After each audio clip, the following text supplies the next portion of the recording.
Lapor, orasi ilmiah siap. Laksanakan.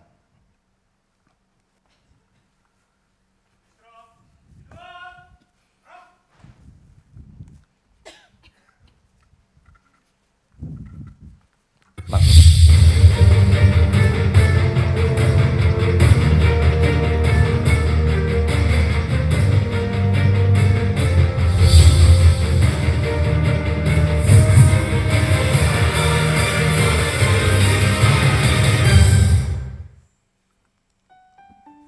Assalamualaikum warahmatullahi wabarakatuh. Selamat pagi dan salam sejahtera bagi kita sekalian. Om Swastiastu. Yang kami hormati Bapak Wakapolri yang telah hadir di sini. Kita berikan aplaus untuk Bapak Wakapolri. Terima kasih Bapak atas kehadirannya. Yang kami hormati Bapak Kalemdiklat Polri, Bapak Kases PIM Polri, Bapak Koordinator Widya Iswara,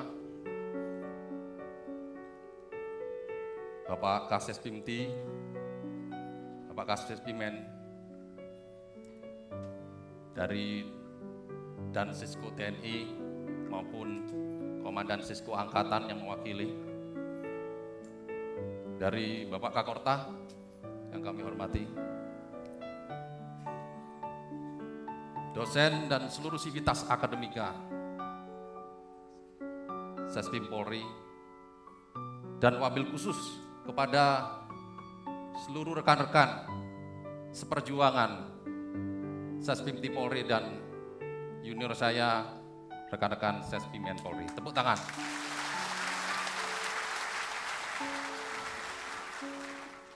Puji syukur kehadirat Allah Subhanahu wa Ta'ala, Tuhan yang Maha Kuasa, atas limpahan rahmat dan karunia-Nya. Karena pada pagi hari ini kita semua dapat berkumpul untuk mengikuti upacara penutupan pendidikan Sespim Polri Dikrek 26 dan Sespimen Polri Dikrek 57 tahun anggaran 2017. Perkenankan pada kesempatan ini saya mengucapkan terima kasih kepada Bapak Wakapolri, Bapak Kalemdiklat, dan Bapak Kasespim, dan seluruh hadirin sekalian yang berbahagia, atas kesempatan yang diberikan kepada saya untuk hadir di forum yang terhormat ini, untuk membawakan sebuah orasi ilmiah. Adapun judul orasi ilmiah kami adalah Institusi Inklusif Primum Non Nocere Kesejahteraan Sosial. Saya memilih judul ini memang cukup menarik. Namun kalau kita membaca dengan materi yang telah dibagikan, kita cukup memahami abstrak dan penutup, maka kita akan tahu apa tulisan daripada orasi ilmiah ini. Dan juga kami perlu laporkan kepada Bapak Wakapolri bahwa judul orasi ilmiah ini sesuai dengan tema pendidikan kami, yaitu tentang ekonomi dan pembangunan. Satu lagi Pak, bahwa kami Sespim Polri ini telah dirancang oleh Bapak Kasespim, bahwa kita nanti lulusannya akan berkualitas sebagai staf dan pimpinan tingkat nasional. Aplaus untuk Bapak Kasespim. Oleh karena itu, orasi kami memang akan lebih luas daripada Polri. Dan kami di sini juga sudah mendapatkan olah Sismenas. Dan itu merupakan pelajaran yang berharga bagi kami. Bapak Wakapolri dan hadirin sekalian yang kami hormati, masuk kepada materi daripada orasi ilmiah ini. The Founding Fathers negara kita telah meletakkan bahwa kesejahteraan umum merupakan cita-cita luhur bangsa kita. Dan itu telah dinyatakan di dalam pembukaan Undang-Undang Dasar 1945. Kesejahteraan umum juga dimaknai sebagai kesejahteraan sosial, di mana berdasarkan pasal 1 ayat 1 Undang-Undang nomor 11 tahun 2009. Kesejahteraan umum ini dimaknai sebagai terpenuhnya kebutuhan material, spiritual, sosial warga negara untuk mampu hidup layak dan mengembangkan diri agar dapat berfungsi secara sosial. Dalam perspektif perekonomian, ada beberapa parameter yang digunakan untuk mengukur, yaitu berdasarkan data UNDP, parameter indeks pembangunan manusia, kita berada pada angka 0,689. Kalau diurut, kita berada pada urutan 113 dari 188 negara. Kemudian untuk pendapat domestik per kapita, kita berada pada angka 10,25. Tingkat pengangguran 7 juta jiwa atau sekitar 5,33%. Dan angka kemiskinan 28 juta atau sekitar 10,86%. Gini rasio atau kesenjangan sosial 0,393. Angka ini secara umum dapat digambarkan dalam profil demografi Indonesia, bahwa low class unfortunate people atau orang-orang yang tidak mampu mendominasi komposisi masyarakat kita.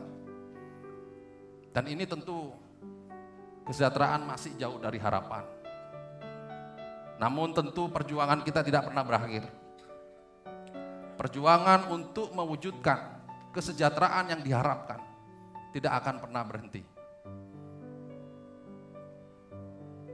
Perjuangan tersebut harus dilakukan dengan membangun kekuatan ekonomi kita, di mana kekuatan ekonomi tersebut dipengaruhi oleh sistem ekonomi di suatu negara, dan sistem ekonomi tersebut dipengaruhi oleh elemen-elemen yang ada di dalamnya. Kita bisa melihat unit-unit ekonomi yang bergerak, UMKM misalnya, pelaku-pelaku ekonomi, sumber daya alam, sumber daya manusia, sumber daya kapital, dan teknologi. Semuanya saling berinteraksi, membangun suatu fungsional yang menghasilkan suatu capaian ekonomi. Dan pola interaksi tersebut dipengaruhi oleh suatu pranata di dalam negara tersebut. Pranata di dalam negara tersebut dipengaruhi oleh ideologi, falsafah, pandangan hidup. Dan keempat elemen ini membentuk suatu konsep perpolitikan, dan konsep perpolitikan akan membentuk sistem ekonomi. Kalau kita bentang dari kanan ke kiri berdasarkan garis kontinum, maka akan kita melihat bahwa ada sistem ekonomi yang saling berbenturan, yaitu sistem dengan paham liberalisme yang menganut sistem ekonomi pasar, dan paham komunisme dengan sistem ekonomi sosialis. Pada paham liberalisme kita melihat bahwa hal ini digagas pertama kali oleh Adam Smith dalam bukunya The Wealth of Nation pada tahun 1776. Ide sentral buku ini adalah ketika pasar bebas menurut mekanisme pasar, maka terjadi produktivitas, jumlah dan keberagaman barang dan jasa yang dibutuhkan oleh konsumen. Konsumen memilih barang dan jasa berdasarkan analisa keuntungan, yaitu harga. Dan harga sangat ditentukan oleh mekanisme pasar, supply and demand. Maka ketika mereka melakukan pemilihan terhadap barang dan jasa ini, mereka dituntut oleh yang namanya invisible hand. Sehingga ketika pemerintah turut campur tangan di dalam masalah harga ini, maka invisible hand tidak akan bekerja. Sisi yang lain kita melihat paham komunisme dengan sistem sosialis. Pemikiran ini didasarkan pada buku dari Karl Marx, Das Kapital pada tahun 1867. Pada sistem ini, negara yang mengatur seluruh perekonomian. Pemerintah menentukan harga barang dan bagaimana cara barang tersebut diproduksi dan untuk siapa barang tersebut diproduksi. Lalu bagaimana di Indonesia? Indonesia kita mengenal sistem ekonomi Pancasila. Sistem ekonomi yang mengandung nilai-nilai ekonomi di dalam Pancasila. Jadi bukan liberalisme yang kapitalis maupun komunisme yang estatis. Tetapi sistem ekonomi Pancasila ini lebih berorientasi kepada masyarakat, mementingkan kepentingan masyarakat. Kegiatan produksi dilakukan oleh semua dan untuk semua, diawasi dan dipimpin oleh masyarakat. Dalam sistem ekonomi ini juga kita bisa menekankan adanya suatu pemerataan. Kesejahteraan rakyat adalah merupakan hal yang terpenting. Oleh karena itu, ketika sistem ekonomi ini diakomodasi oleh pemerintah yang berkuasa, maka diperlukan suatu komitmen untuk menerapkan suatu institusi inklusif, yaitu pengemban institusi ini dituntut untuk menyadari dan menerapkan prinsip primum non nocere kesejahteraan sosial. Mungkin audiens bertanya-tanya, apa itu prinsip primum non nocere kesejahteraan sosial? Primum non nocere kesejahteraan sosial adalah penerapan suatu prinsip bahwa hal pertama, utama dan penting bagi seorang penyelenggara negara yang berkaitan dengan masyarakat, setiap keputusan, kebijakan dan tindakan serta langkah-langkah tidak boleh membahayakan. Jangan pernah membahayakan atau merugikan kesejahteraan rakyatnya. Jangan pernah menghambat pencapaian kesejahteraan sosial. Penyelenggara negara tidak boleh menyengsarakan kehidupan rakyatnya. Prinsip ini kalau kita lihat dan cermati, ada dua variabel yang saling berhubungan, yaitu variabel politik dan ekonomi. Kedua variabel ini saling mempengaruhi. Politik dapat mempengaruhi ekonomi, dan ekonomi dapat mempengaruhi politik untuk mencapai kesejahteraan sosial. Kebijakan ekonomi merupakan penjabaran operasional dari tujuan politik. Berdasarkan buku yang disampaikan oleh Darren dan James, yaitu buku Why Nation Fail tahun 2012, yang mengungkapkan bahwa ketika institusi politik inklusif tumbuh, maka institusi ekonomi inklusif juga akan tumbuh.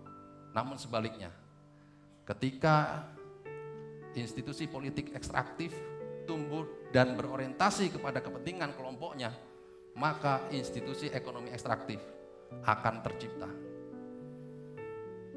Institusi ekonomi inklusif adalah suatu pranata yang memberikan akses kepada siapapun secara egalitarian, secara sama, untuk melaksanakan aktivitas bisnis dan ekonominya untuk tumbuh dan berkembang, mengejar keuntungan, memberikan kontribusi bagi kesejahteraan rakyatnya.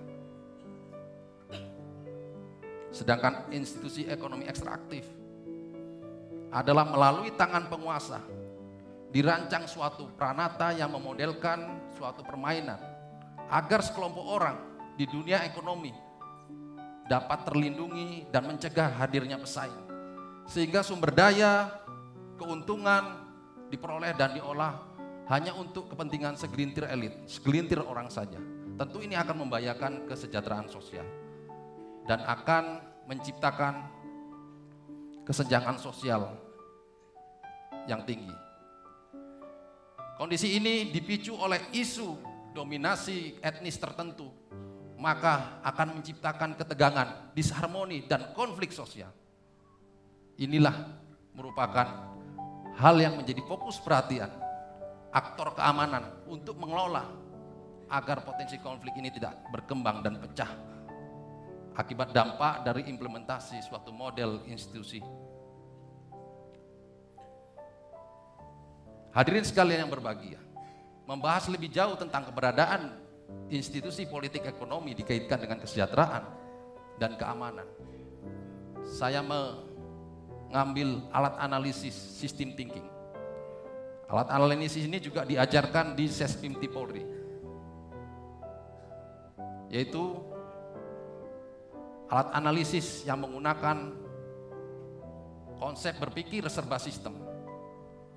Dalam definisinya, John Sterman menyatakan bahwa system thinking is the ability to see the world as a complex system in which we understand that you cannot just do one thing and that everything is connected to everything else. Masing-masing variabel saling mempengaruhi independensi.